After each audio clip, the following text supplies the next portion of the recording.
What's going on, everyone? So this season has been a total arms race in the NBA. You got a handful of teams that are just pushing their chips to the table, trying to build these powerhouse teams. I mean, you got the Boston Celtics, who got Kristaps Porzingis, and then also ended up getting Drew Holiday. You got the Milwaukee Bucks, who ended up winning the Damian Lillard sweepstakes. Both of these teams, I believe, are head and shoulders in the Eastern Conference. I think both of these teams are the most likely to come out of the East. Now, obviously, anything can happen, as we've seen, like last year with Miami, things like that. You get an injury or just dominoes kind of fall your way a little bit. Maybe something happens. Both of these teams definitely still have question marks and concerns, but they are a team, or both are teams, that are going to be very difficult to beat in a playoff series. And either of these teams could definitely win an NBA championship. Now, you look at like the Western side, right? Now, that wasn't as much as like this arms race. You still have Denver, who still looks like they are ready to win back-to-back NBA championships. But then you have a team like the Phoenix Suns, who, again, pushing their chips to the table. They went and got Kevin Durant last season, in mid-season, and then you turn Chris Paul into Bradley Beal. Again, still question marks with the Phoenix Suns. Also, Bradley Beal and Devin Booker have missed like every game this season, and they're supposed to miss the Spurs game also. So, I mean, that doesn't bode well. But if this team's healthy, and they can figure it out, you got to imagine that they're going to be, again, one of them teams that could very well be hoisting a Larry O'Brien trophy at the end of the year. And now, what do you have? You have James Harden officially going to the Clippers. He has wanted to go to the Clippers for months now. There's been a lot of back and forth, a lot of just drama and chaos going on with Philadelphia. And then even James Harden, he goes to show up, bags packed, ready to board the plane in Philly. And then Philly's security stops him and says, no, we want you to go back to the training facility. We want you to work out and get ready to get in game shape. And then you can return. And ultimately, that wasn't in the cards. They ended up trading him to the Clippers. Again, the Clippers push their chips to the table, go all in to create this sort of powerhouse team. Again, a lot of question marks, a lot of concerns on the Clippers. I dove into that on my, how the Clippers landing Harden impacts the Lakers video. Go check that video out. I'll even link it down in the description for you if you want to check it out. Also, hit that like button, hit that subscribe button if you're not subscribed and you made it to this point. Really appreciate it. But as far as the Clippers going and getting James Harden, this is in an effort to try to compete with all these teams and be one of those handful of teams that are in true contention, ready to go and win an NBA championship. And again, if everyone's healthy, everyone is, all the pieces are starting to fit and click, the Clippers are going to be a tough team and are going to be a powerhouse that's going to be tough to beat. And so to me, it's like you see all these teams kind of gearing up. And this is just, we're only 4 games into the season. What does it look like, around the trade deadline? You're going to have other teams that are going to be trying to push and trying to go for that arms race as well as other teams start to fall off, right? Chicago is a team that to look out for, Zach LaVine. Where does LaVine go? You got to imagine there are lots of teams that are going to want a Zach LaVine. A lot of these, teams that are on the cusp, right? Does Denver end up trying to go make a push for somebody, or do they feel like, okay, like we're still very good, we still have the firepower to compete with these teams? That could be interesting. You got some teams in the East, you got some teams in the West that could be in the conversation, right? The Knicks, do they go and make a push? They got a ton of draft picks and assets. The Sixers, do they go and try to go get, another star or something? And now they have like a bunch of depth with a star. Oklahoma City has looked really good this year. And they have a treasure trove just isn't enough to describe it. They got a literal, country worth of picks. Like, it's ridiculous. It's how much that they have. But the Clippers getting James Harden, it makes sense for the Clippers because, they're all in now anyway. They don't really have much of a future regardless. So it's like, now's your best chance to win. Let's go get it. Go get James Harden if he works. I definitely think Harden helps the Clippers during the regular season. I just don't know how much he helps during the playoffs. But again, you're looking at all these teams just loading up, and very likely more teams are going to load up to come. Does this put pressure on the Lakers to go get another star?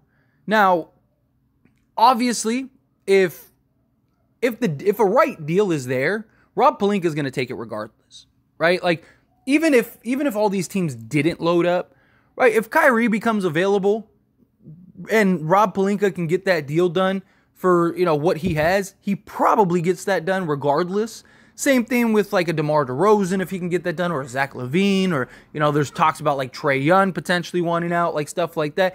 Like, if any of these guys were available at the right price, Rob Pelinka is going to go and get the job done regardless. So it's not so much that, they wouldn't have gotten a star before. I absolutely believe that they would have. But does this put the pressure on the Lakers now to where if the price is not really right, they just pay up anyway? Because look, if you're a team like Chicago, right, even though DeMar is an expiring contract and he wants to be a Laker, I mean, he's made that very apparent. Well, like last year or 2 years ago, I think it was last year, in the offseason, like DeMar was talking more about the Lakers than he was the Chicago Bulls, and he's on the Chicago Bulls. He was doing all these interviews talking about how badly he wanted to go to Lakers and how he thought he was going to Lakers and all that stuff, right? And under normal circumstances, the Lakers could probably get DeMar DeRozan pretty cheap. Because it's like, Chicago, you're going to lose him for nothing. He wants to go to the Lakers. We can just sign him next season. Like, we can make the money work if we have to, especially with LeBron James falling off.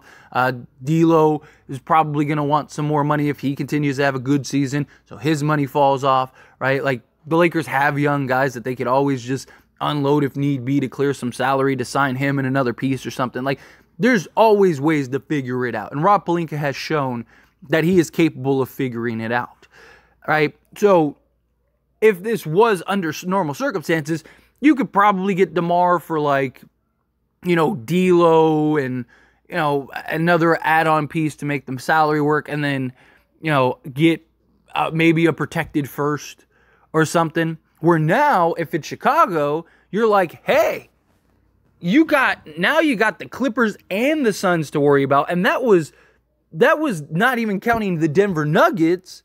So now you're at the fourth team, right? And it's like, oh, you also have the Milwaukee Bucks. You also have the Boston Celtics. You also have, if somebody else loads up, like, now you can start, if you're these other teams, can start painting that picture of like, no, like, it's going to cost you. And then on top of that, you have the Laker tax. So now does DeMar become a first-round pick, a pick swap, and, Rui and D'Lo, right? Or something crazy like that. And they want Max Christie or something like that. And it's like, that's ridiculous. He's an expiring contract. But does it force the Lakers to go, we got, like, if we want to win this year, we have to, right? Because DeMar DeRozan solves a lot. And I'm kind of using DeMar more as an argument point rather than Kyrie, because I think DeMar is more likely to be available, and him being a free agent, I think Chicago's going to want to get something for him. And DeMar does help a lot. He gives the Lakers another just consistent scoring threat. He's been one of the most clutch players in the league the last few years. He's a guy that can, shoot over the top, get to the basket. Not a great three-point shooter, but he's just a consistent scorer and fixes a lot of the Lakers' issues right now, right? DeMar would be perfect, right? And we have enough floor spacing when guys are hitting shots where DeMar would fit. DeMar would be fine, right? Now, obviously, Kyrie, if you could get Kyrie, that would be perfect. If you could get Zach LaVine, that would be perfect.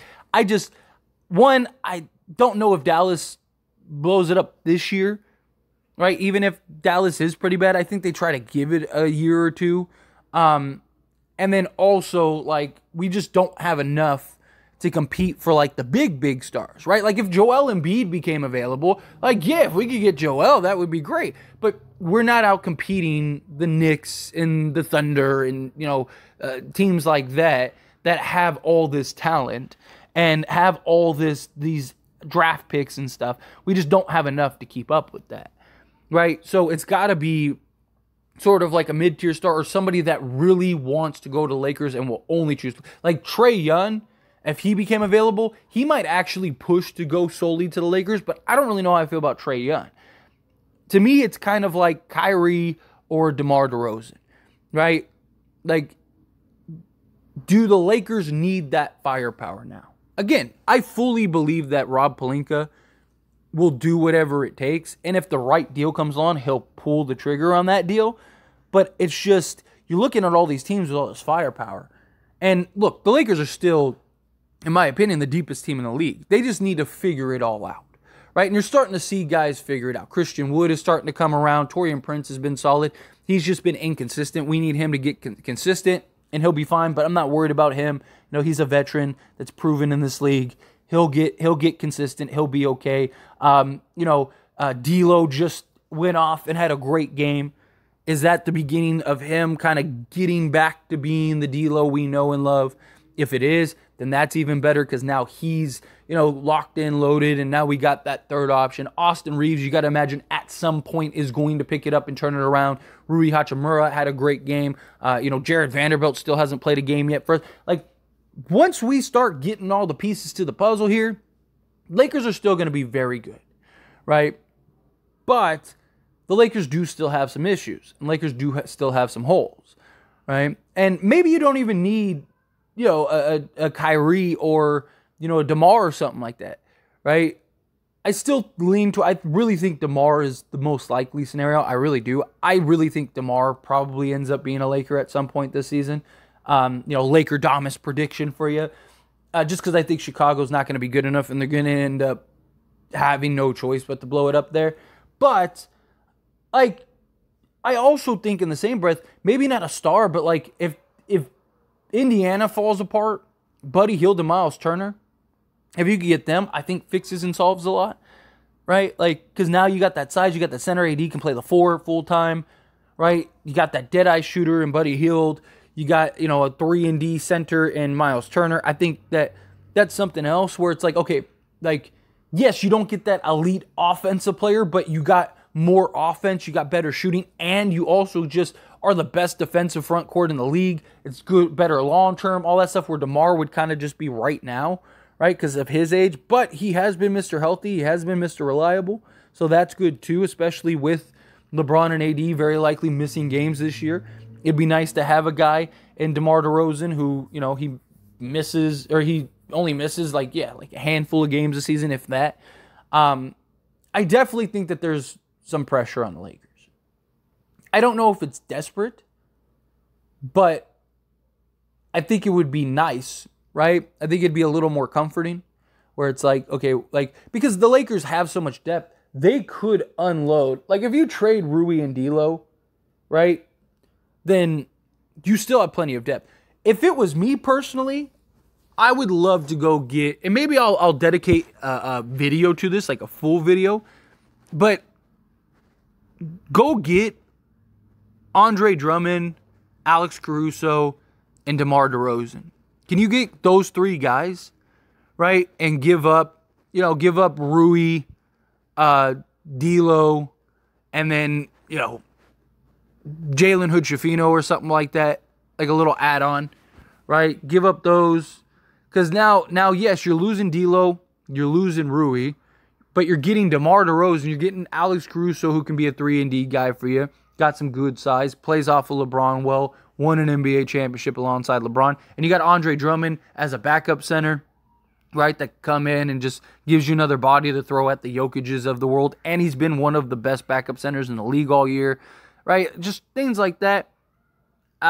It's kind of how I lean towards, but I don't know. Anyway, as always, this is a discussion, so I pass the question on to you. Let me know your thoughts and opinions down in the comments below. What do you think? How do you feel? Do you think, there is a lot of pressure on the Lakers to go get that other star? Do you think, no, it's fine, Lakers will be okay? Not really much pressure. How do you feel? Whatever your thoughts are, I'd love to hear it. Let me know down in the comments below.